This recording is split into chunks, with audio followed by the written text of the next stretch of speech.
Hello and welcome to the Daily Mill for Tuesday the 9th of August 2022. Now, I told you yesterday that Barrow mentioned that they were trying to sign a 7th signing of the summer for the Coventry game, or before then. And today we found out who that may well be. And this is from footballinsider247.com, and that is the man there. If you don't know who he is, that is Shayne Lavery.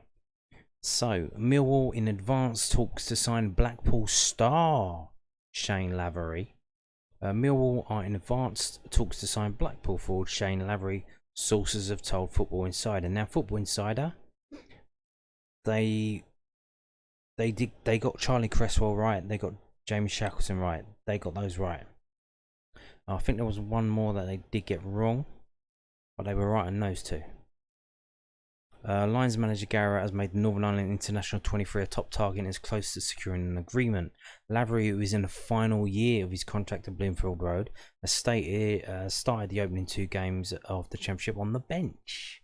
So he's been a substitute. The forward made 40 appearances for the Tangerines last season, scoring 10 goals, including 8 strikes in 20 Championship starts. Lavery is also an established member of the senior Northern Ireland setup, having made 15 appearances since his debut in May 2018. The arrival of Wolves loanee Theo Corbeanu at Blackpool has restricted Lavery's opportunities, and he now looks set to move to another second-tier side. Millwall are looking to fill the goal-scoring void left by Jed Wallace after he completed a free transfer to West Brom earlier this summer. Lavery played youth football in Northern Ireland before completing his footballing education at Everton. He featured regularly for the Toffees' age-restricted sides, but failed to make a senior appearance at Goodison Park. The striker left on loan for Falkirk in January 2019, but departed permanently just months later, joining Northern Irish giants Lingfield. Lavery notched 37 goals and 8 assists across 67 appearances for the club, and was the league's top scorer for 2020-21. So obviously, he's too good. He was too good for the Northern Irish League. No offence. The Northern Ireland Premier League, scoring 37 goals in 67 appearances. I mean, that is outstanding. But he was at Everton, didn't break it through. So what happened then? He joined Blackpool following their promotion last summer, 2021, and rotated with fellow strikers Gary Medine and Jerry Yates. So he was at Everton. Wasn't good enough, to be fair. Well, he was quite young. He went to Falkirk on loan, but then he decided, I'm going to go back to Northern Ireland. Was an absolute superstar there for Lingfield. 37 goals, 67 games. So then he's come back to England, to the Championship, second tier, for Blackpool. So last season was his first proper season in English football, and he scored, 8 goals in 20 starts. Though he did play more games, but from substitute bench. But he started 20 games and scored 8 goals. Right, so that's who he is, right? The Lancashire side have started the 22-23 campaign with a win and a loss and sit 13th in the table. Millwall sit 9th after 2 games. So that's who we are interested in. Now, when you think about it, he was 23 years old. So if we compare and contrast, he's a year older than Isaac Alofi, but he's had one full season in the Championship. He's had a season in Northern Ireland. He scored 8 goals in the Championship, which isn't the best, to be honest here, but it's not the way. It could be worse. But it's kind of like what we've already got. We were linked with Ellis Sims, who's like a tall geezer. Would give us something different. We were linked with Keon Etete, who's again similar tall player. And Shayne Lavery is not that. He's more or less a younger version of Tom Bradshaw. Hopefully with less injuries. But it doesn't really matter, because from the Blackpool Gazette.co.uk, Blackpool reject bid for Shayne Lavery amid Millwall speculation. Blackpool have rejected a bid for striker Shayne Lavery. It follows news that Blackpool's Championship rivals Millwall are interested in a Northern Irishman. According to Football Insider, blah blah blah blah, what we've just seen. The Gazette understands a bid from an unnamed side has been knocked back, so they're not even saying it was Millwall. It's also understood Millwall aren't the only Championship club to have taken an interest in the forward. Lavery has been a bit part player under Michael Appleton, making 2 sub appearances in Blackpool's opening 2 league games. The Northern Ireland international was even stuck out on the left wing during some of Blackpool's pre-season friendlies. Jerry Yates and Gary Medina ahead of him in the pecking order for the number 9 role, while Jake Beasley is also an option once he returns from injury. Appleton has already made it clear he wants to bring in a new striker, with failed attempts to sign Ellis Sims on loan and Colby Bishop on a permanent deal from Accrington Stanley. Lavery finishes Blackpool's top scorer last season, scoring 10 goals in all competitions. So he scored 8 in the league and 2 in some of the cup games. He's already been capped 15 times by Northern Ireland, scoring twice. I wonder who that was against. He made the move to Bloomfield Road from Lingfield last year, agreeing a 2-year deal with an option to extend. So there's an option. There is an option. So again, as we've seen before, even though they don't want to keep him, really, they could see out this year, get to the end of the year, and just activate his option. And he gets another year. It's like, well, what's going on? You wanted to get rid of me. Like, yeah, but we want some money for you. We're not just going to let you walk away. We're going to cash in. But apparently, moving on to this from Matt Scrafton. So who's Matt Scrafton? He is a Blackpool FC writer for the Gazette. He's basically wrote that story that you can see here. He wrote that story that we've just read. Mill's bid for Shayne Lavery was killed in the water as quickly as it came about. The club is in no position to sell strikers with Beasley and Medine out.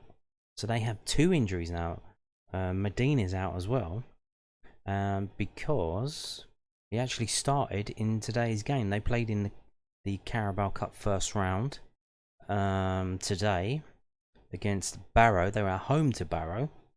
A bit of a local game. Well, not really, but Barrow quite close up down that road that goes up there, Cumbria to Lancashire. And they lost on penalties. And obviously the speculation probably didn't help, but Shayne Lavery is rated by Sofascore.com as the worst player on the pitch with 5.9. That's not good. And if we pull up his record, so there's the heat map for the game. He was mostly in the around the 6-yard box penalty spot and a bit on the left wing. He played the 90 minutes, and after 90 minutes he went to the penalty shootout. He had 1 shot on target, 2 shots off target, and 3 block shots. He tried to dribble the ball 4 times and was not successful. He missed 1 big chance. He did score his penalty shootout goal, so I don't know why it says he missed it. He did score it. He had 35 touches, passing accuracy of 9 out of 12, which is 75%. He had 1 cross, which was not accurate. He had 11 ground duels, which he only won 2 of. He had 3 aerial duels, which he won 1 of. He lost possession 13 times and was fouled 2 times. And got dribbled past 2 times as well. But he did have 1 interception. And that got him a score of 5.9, as we've just seen, the worst player on the pitch there. And just to mention in passing, we now have, I think, in this first round of the EFL Cup, as it is, only 2 of the 14 championship teams who have played so far have gone through. And those 2 teams were teams that were involved in championship versus championship games. It seems that the Premier League bug of not giving a shit about the Carabao Cup has fully infected the championship, and now that's happening as well. You can see here as we go down, Cardiff lost at home to Portsmouth. QPR lost on penalties. Who else have we got? Wigan lost to Fleetwood. Huddersfield Town lost to Preston, but they're in the same league. Luton lost to Newport County 3-2. Sounds a bit of a good game. So you can see championship teams getting wiped out in the in the Carabao Cup first round. Of course, Millwall lost last week to Cambridge. So does that lessen the impact of the Cambridge game on Millwall fans' mind now? Seeing that all the Championship teams have just given up on the Carabao Cup. Obviously a big season for the Championship. I think the league's wide open this year. The teams that have come down, and not out and out the best of the best. To be honest, yeah. I think the teams that are already in the league are probably better than them. West Brom, Middlesbrough, even Sheffield United. So it's wide open. I think if we looked at the table, I believe not many teams have won 2 in a row, and not many teams have lost both games. So it's pretty even. So obviously we got this early start, and we're gonna have the mid season break in November. But Championship teams showing absolutely no respect to Carabao Cup, and all bombing out except for the ones that played other Championship teams. So strange indeed, strange season for a strange competition. So there you go. Shayne Lavery, get back to the point. 5.9. Lowest, worst rated player on the pitch. Now, is he the solution to our problems, or is he just someone who's available that we're trying to get out of desperation? Maybe it might work out. Maybe there's potential. Like I said, he's only 1 year older than Isaac Lovey, but he's done a lot more. He's an international, 15 times played. He's had a full season in the Championship. He's had a full season in Northern Ireland. When you compare him to Isaac Lovey's had a full season in the National League, and he's had a stop-start season in League 2 because he got injured a bit. So there you go. Maybe in response to Isaac Lovey's performance up at Cambridge, they got on the phone to Alex Aldridge and said, I think we might need another striker here. I don't know. But there you have it. But apparently the deal is, as reported, dead in the water because they have an injury problem up front, and even as good or as bad as they think he is, they're not going to play with no strikers. So unless they get their own striker coming in, or get some fitness back before September the 1st, Shayne Lavery's going nowhere. So we're going to move on now to this. So warning, of course, ahead of Saturday's game. We have another train strike on a Saturday by these retarded unions that just want to shit on the working class, who are trying to enjoy their leisure time by going to the football. It's basically the same. It's the same situation as for the Stoke game. If you saw them a video that I made about that, there's no southeastern trains at all. Southern trains are running, but also in addition, there's no London Overground now. That was added as well, so that's new. So you can't get the Overground to Canada Water, or Surrey Quays, or New Cross Gate, or New Cross. No London Overground, no Southeastern. Southern still running. Good luck with that. Elizabeth Line, I believe, is running. I'm not too sure because they were doing some. They're doing engineering works every weekend because it's new, and they're trying to fix it up. So I don't think it will be open. No, it is open, I believe. I'm just checking on my phone as I'm talking to you. The Elizabeth line is now running Monday to Saturday. They're only taking Sundays off, so it will be open this Saturday if you want to get from the Abbey Wood area up to London, I guess, and then fuck knows how you're going to get down. I would say try and change at Whitechapel, but of course the Overground's not running. What can you do? I don't know. Thameslink may be running, so I guess go to the Farringdon and then get down to Elephant and Castle, get a bus from there. Whatever you can do it. I mean, this mostly, like, if you're in the London area, you can get buses quite easily. You might have to take a while. I mean, it might take a few buses, but this is massively going to affect Millwall fans who live far and wide, who live up and down the country. It's going to screw them over. This is the second game. I mean, quite a few, I think, missed the Stoke game because they couldn't get a train. And they could be set to miss this game as well.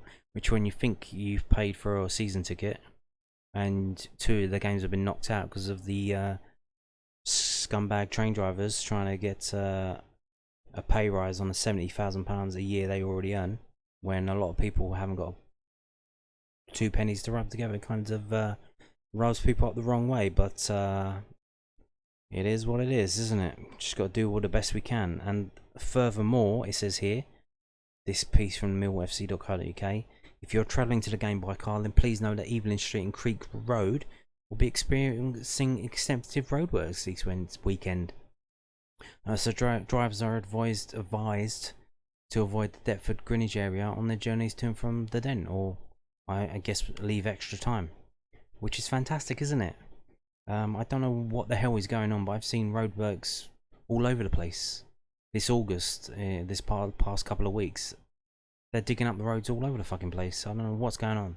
Normally they do it in March. Every March they do that.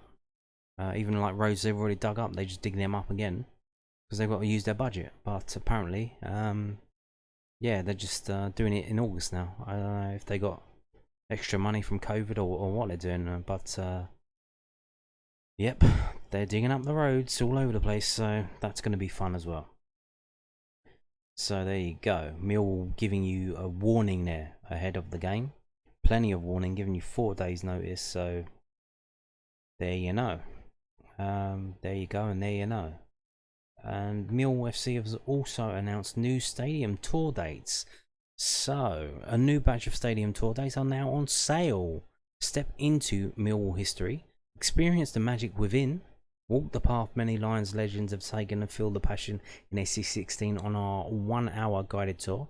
The Den is one of the most iconic football stadiums in England, making it the perfect place to learn all about the colourful history and heritage of Millwall Football Club. The guided tour will start in the exec lounge before stopping off at various different locations in the stadium, such as the director's box, the press area, and the Paul Jiggins media suite. The tour is rounded off by taking the players' walk from the dressing room, through the tunnel, and out to the dugouts. The experience cannot end without making sure you grab a picture next to Gary Rowett's seats. And please do not sniff it. Stadium tour dates: Monday the 22nd of August at 1 PM, Thursday the 8th of September. All of these are at 1 PM.